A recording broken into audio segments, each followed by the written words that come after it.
Frantzian, kargutik kendu dute Michel Barnier lehen ministroa. Aurrera irten zen atzo Parisko Asanblada Nazionalean Fronte Popular berriak aurkezturiko zentsura mozioa. Guztira, aldeko 330 bozka lortu zituen mozioak, Marine Le Pen ultraeskuindarraren alderdiarenak barne. Egoera honek agertoki politiko zaurgarria sortu du ezinbestekoan Frantzian eta Emmanuel Macron presidenteak lehen ministro berri bat topatu beharko du.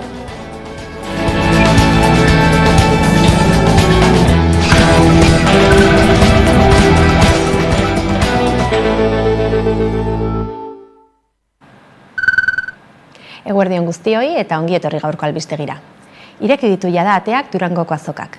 59. edizioa da 2024 honetakoa eta ikasle goizarekin abiatu da euskal literatura eta musikaren ekitaldi esanguratsuena.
Durangoko azokan bete-betean murgilduta dabil Xabi Alo. Eguerdion, Xabi? Eguerdion, bai. Zer nolako ambientea topatu duzu lehen ordu hauetan? Ordu honetan giro lasaia igartzen da Durangoko azokan, goizak korapilatxoa ez dugu zengo, baina jendetsua bai egondala Durangoko azokan, jendeak kanpoan ere ikusi dugulako hilara egiten, eta orain izan bezala, giroa lasaiago eta erosteko aukerarik hoberena gaurko egunean. Konta iguzu, zeintzuk dira gaurko egunerako azpimarratuko zenituzken ekitaldiak? Goizean ikasle goiza eduki dugu hemen Durangoko azokan, milaka ikaslek bete dute landako gunea, eta Arrastiko lauretatik aurrera hasiko dira ahotsoniako kontzertuak, eta Arrastien zehar, hainbat dokumental eta azokaren inaugurazio ofizialeri izango da Arrastiko 7etatik aurrera. Esan berri duzun bezala, ikasle goiza izan da gaurkoa.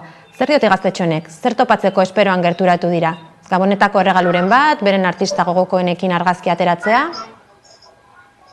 Gazteak gogotsu ikusi ditugu Durangon, eskolako lanen bat edo beste ere egiten ibili dira galderak eta erantzunez. Ilarak egiten ere ikusi ditugu, euren artista euren artista gogotsuenekin argazkiak ateratzeko, zetaken fan batzuekin ere izan gara eta hauzera, kontatu diguten.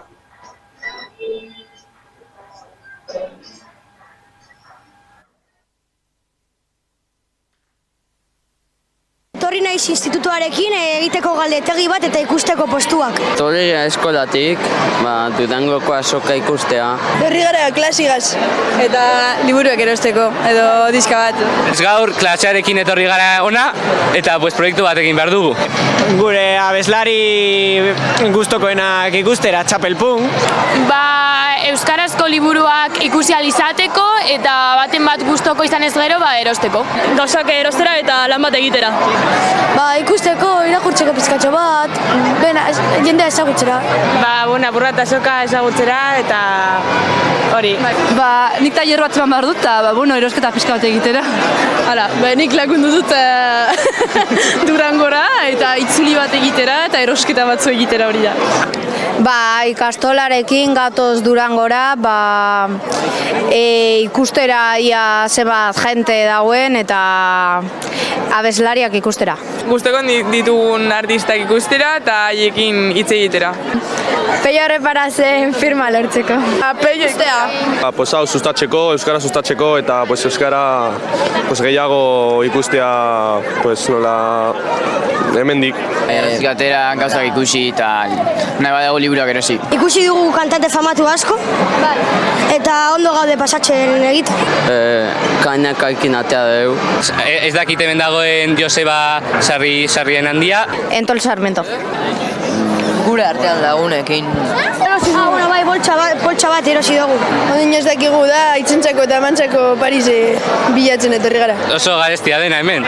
Bai. Oso, oraindik ez dugu erosi, orain etorri garelako, oso goiz da oraindik. Oraindik ez ikusten ari gara. Dut ja liburu bat. Dakate, nahi dute erosi iriska bat, dagati gurena edo. Albina Starduzten albuma, zer gehiago, Jule Goikoetxearen liburua, Zelin Munolekatea duen Frantzesco Kalko Okerren liburua, eta ez dakit, zer gehiago erosi dut. Nik momentuko ez dut deus erosi, itzuli bat egiten ari niz, eta ileja animatzen hasiko delarik erosketak eginen ditut. Segurazki kamiseta, sudadera edo hori. Ja erazi, da ja firmaiz, baina behar jaetik nator berriz. Ez dugu ekarri hainbat dirurik. Mila esker, Xabi. Ea lan egiteaz gain Durangoko azokaren lehenengo egunaz disfrutatzeko aukerarik duzun. Gero arte? Bai, gero dokumentalen bat edo beste joango gara ikusten, eta hemen, arrastira arte egongo gara zuekin. Euskal Autonomia Erkidegoko 2025ko aurrekontuei dagokienez, negoziazio prozesua azken txanpan da. Hala, euren proposamenak biltzen dituen dokumentu berri bat aurkeztu du EH Bilduk. Lakuako gobernuaren eta EH Bilduren arteko 2025ko aurrekontuen negoziazioa azken fasean sartu da.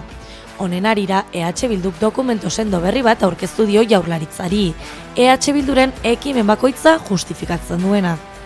EH Bilduk funtseskoak diren bi gai jarri ditu mahai gainean, etxebizitzaren politika eta lanbide arteko gutxieneko soldata.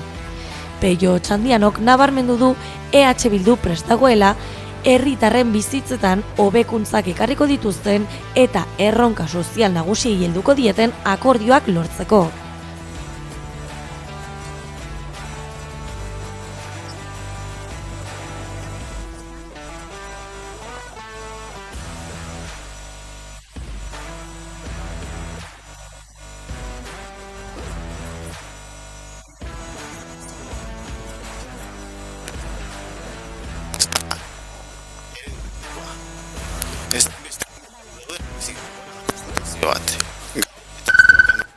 Barkatu, arazo teknikoak izaten ari ginen Peio Otxandianoren adierazpenen zatiarekin. Asteartean, Euskararen nazioarteko eguna ez ezik Nafarroaren eguna ere ospatu zen. Hori dela eta, burujabetza eta identitatea aldarrikatu nahi izan zituen Foru Elkartuk.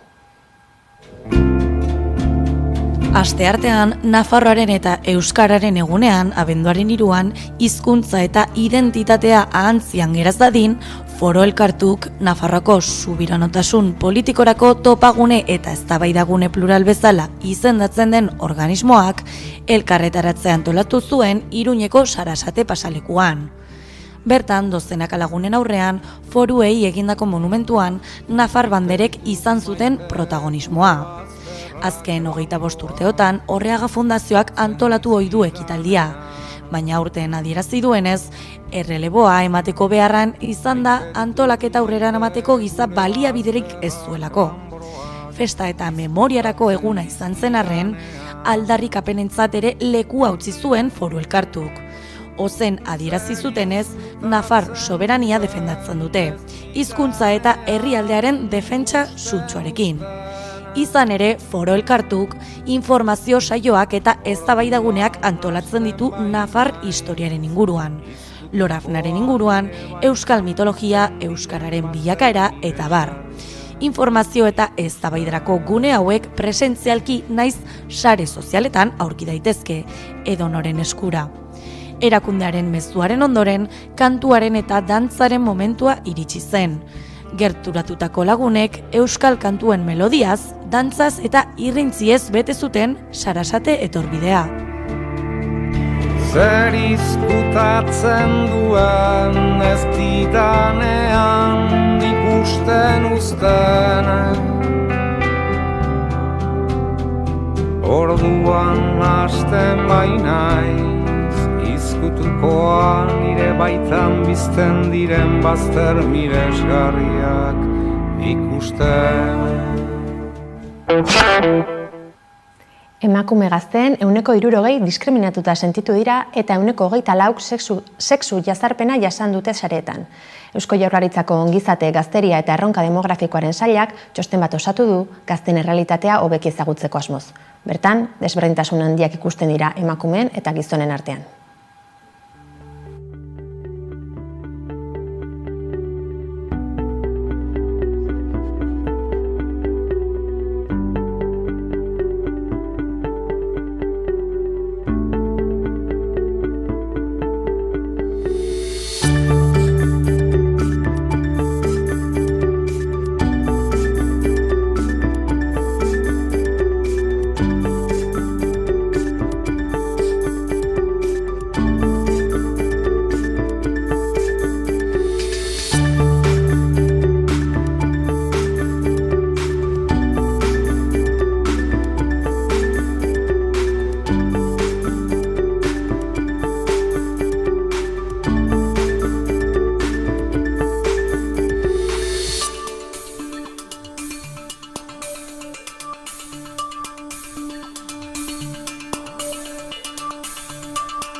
Erasotzailearen kontrako salaketa ez hartzea erabakitzen duten indarkeria matxistaren biktimak ere babestu egin behar direla uste du Iñaki Subijana, Euskal Autonomia Erkidegoko Justizia Auzitegi Nagusiaren presidenteak.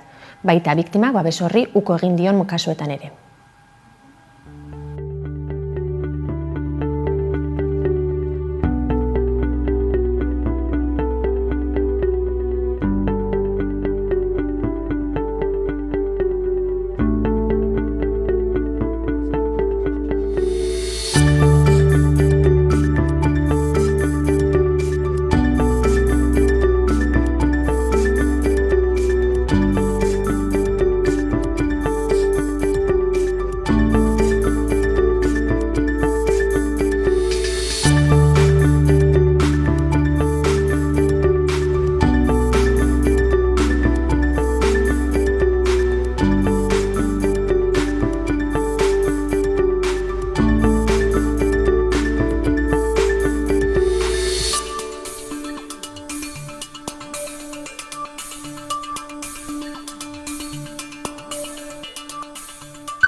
Beste behin ere, Euskal Autonomia Erkidegoko osasun itunaren maila.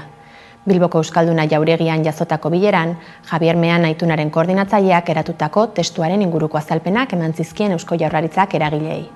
Ez zuten baina dokumentuaren inguruan akordiorik lortu eta beraz, datorren urtarrilaren 29an berriz bilduko da maila. Alberto Martínez osasun sailburuak ituna gorpuzten eta indartzen ari dela baieztatu du.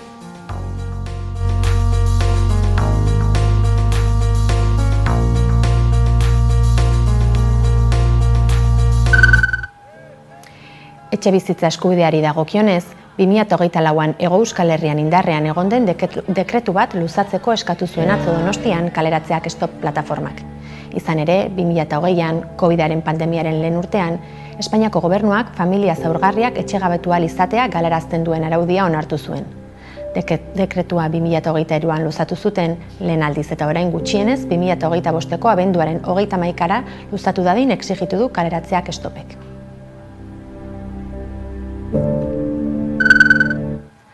Atzerapenak jazoko dira beste behin ere abiadura handiko trenaren obrei dagokienez Hego Euskal Herrian. Nafarroa eta Euskal Autonomia Erkidegoko loturan nondik egin erabakitzeke dago oraindik besteak beste. Urtez urte atzeratzen doaz abiadura handiko trenaren obrak. Euskal Herriari dagokionen gainera Euskal Herrikoa delakoaren eta Iruñaren arteko lotura nondik egingo den oraindik erabakitzeke dago. Gasteiztik Urbasandiaren magaletik edo Ezkiotik, Aralar zulatu eta zeharkatuz. Momentuz alde batetik edo bestetik egin bi obrekin aurrerantz jarraitzen dute, eta zein geltokirekin geldituko diren aztertzen ari diren une hauetan Ezkioko geltokiaren egitura ia amaituta dago, baina mugimendu handirik gabe, belarra azten ari baita azpiegitura honetan. Gasteizko Arkauteko lotunarekin aldiz oraindik ez dira hasi. Hain justu iragan astean Espainiako gobernuak Eusko Jaurlaritzari agindu zion Arkauteko lotuneko eraikuntza proiektua idaztea eta obrak egitea. Tren azpiegitura horrek helburu du trenak Gasteizko kanpoaldetik hainbat norabidetara banatzea. Bada, astelehen honetan ekitaldi bat egin dute Irungo udaletxean Irungo topoaren trenbideak trenbide sare orokorrean integratzeko ekintza protokolo orokorra sinatzeko. Jose Antonio Santano bertan izan da, Espainiako garraioko estatu idazkaria da eta Irungo alkateoia. Iragarri du Nafarroako HT eta Euskal Herrikoa nondik lotuko dituztenaren erabakia ez dela hurrengo urtaren hasieran hartuko eta gehiago luzatuko dela laginketak egiteko arazoak dituztelako. Batez ere Aralarren dituzte zailtasunak laginketak egin beharreko lurretara iristeko bai lur publikoetara bai lur pribatuetara. Denbora baterako desjabetzen prozedura onartu dute baina denbora behar da aurrera egiteko. Bestetik laginketak sakonera handian egin behar dituzte, 200 metrora, tunel batek zer eragin izango luken aztertu behar baita.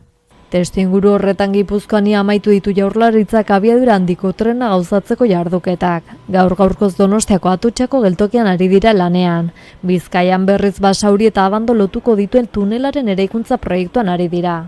Bada noizko aurre ikusten den HT amaituta izatea, gutxienez hemendik 5 bat urtera arte ez da espero martxan izatea. Geltokien atzerapenekin batera proiektua erabat amaituta egongo dela zehazten den eguna 1 euro atzeratu zoaz. Oraingoan 2029ra atzeratu dute.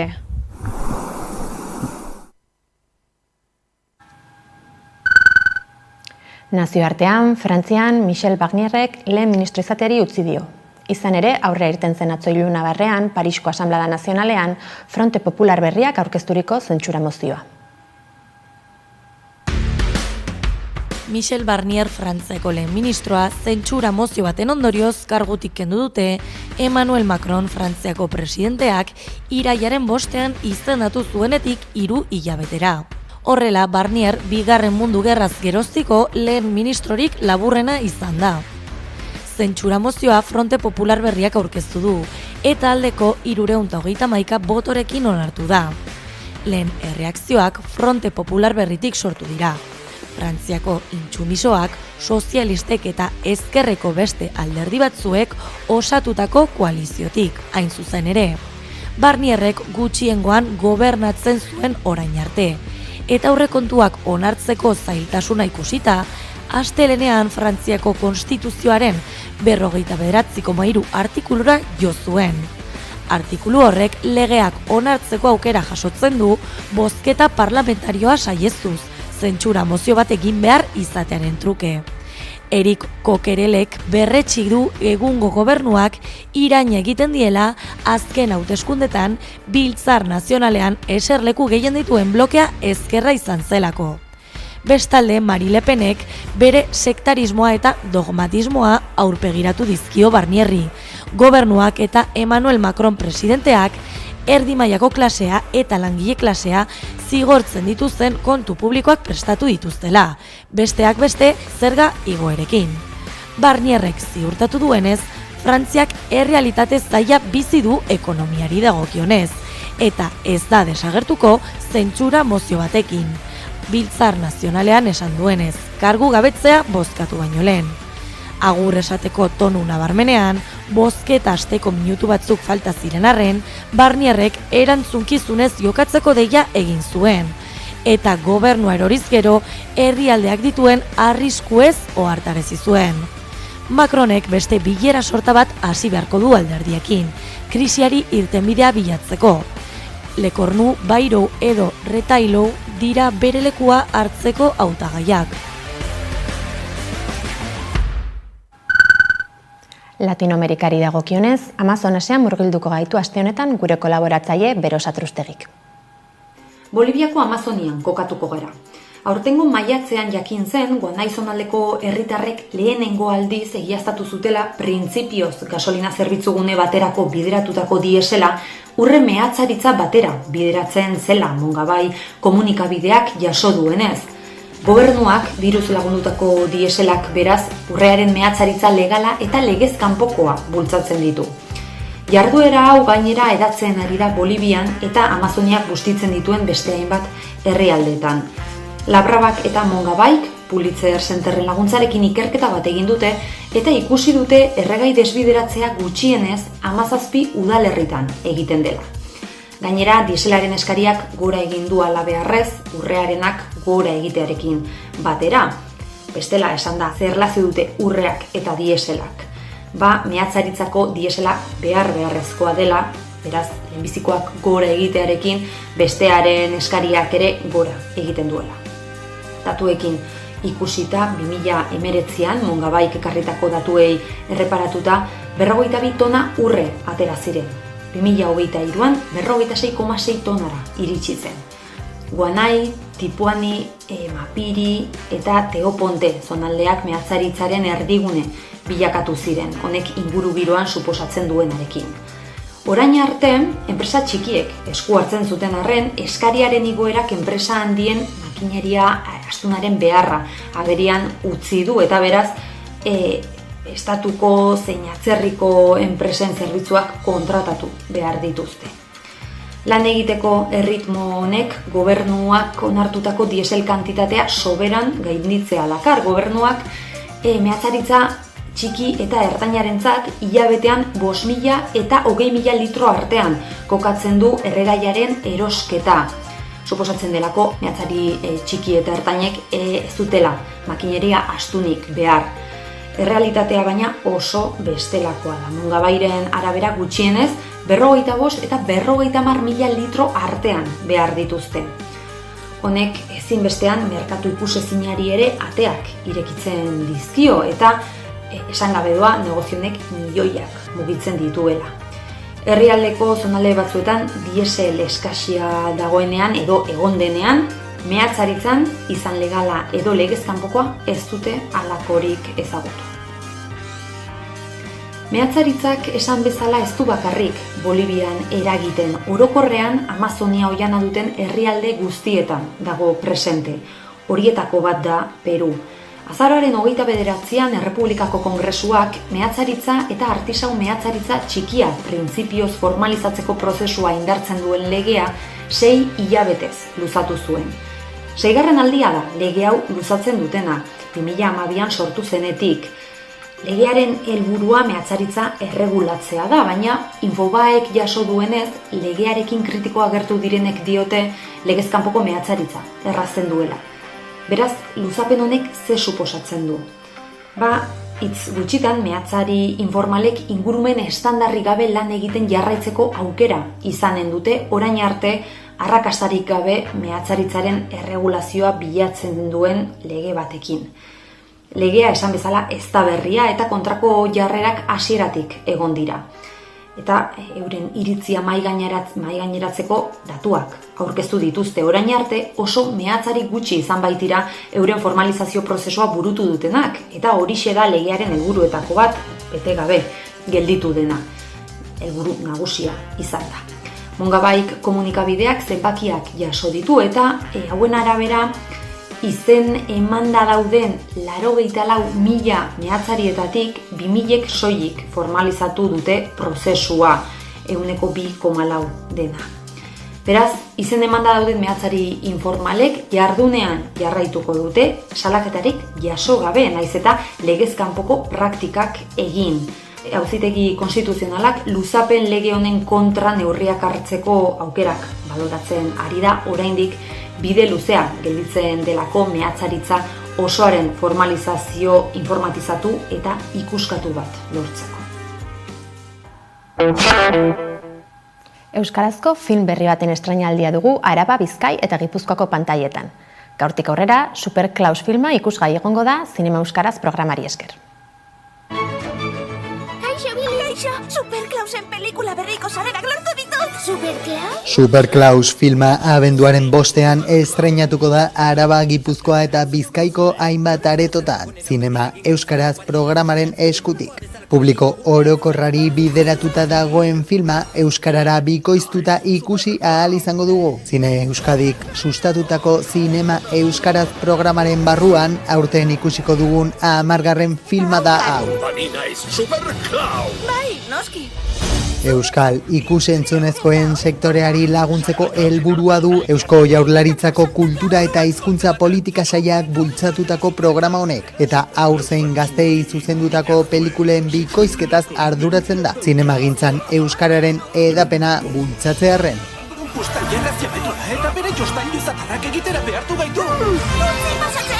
Buruan kolpe handia hartu ondoren, Santa Clausek Super Claus film saga ezagun bateko superheroia dela uste du. Horrek kaosa sortzen du Ipar Poloan, eta Fafnir jostailu fabrikatzaile zekenak egoera aprobetxatuko du Santaren lantegiaren kontrola hartzeko. Asmo gaizto horiek desegiteko gai izango diren bakarrak Billy neskato azkar eta ausarta, Karl robota eta Leo elfoa dira. Gabonak berandu izan baino lehen salbatzeko helburuarekin.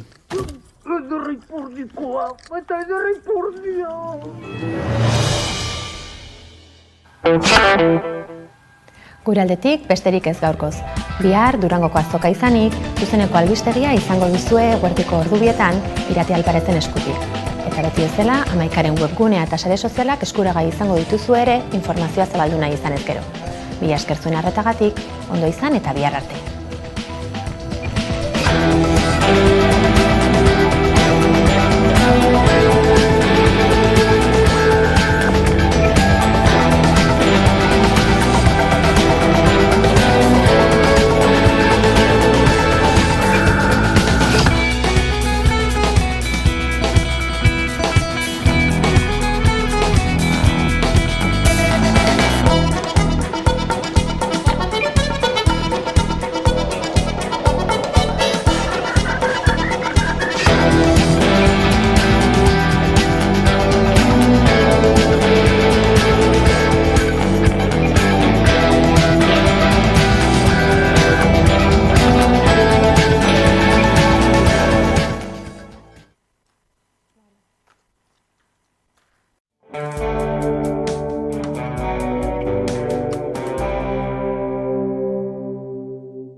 Kaixo, Amaika Telebistako lagunok, garratz gara, badakizu Arnaz estua bideoklipa entzuko edoko zuela, eta baitxa Arnazak estua hartzen baino disko zua bai, beraz, klikatu eta gozatu.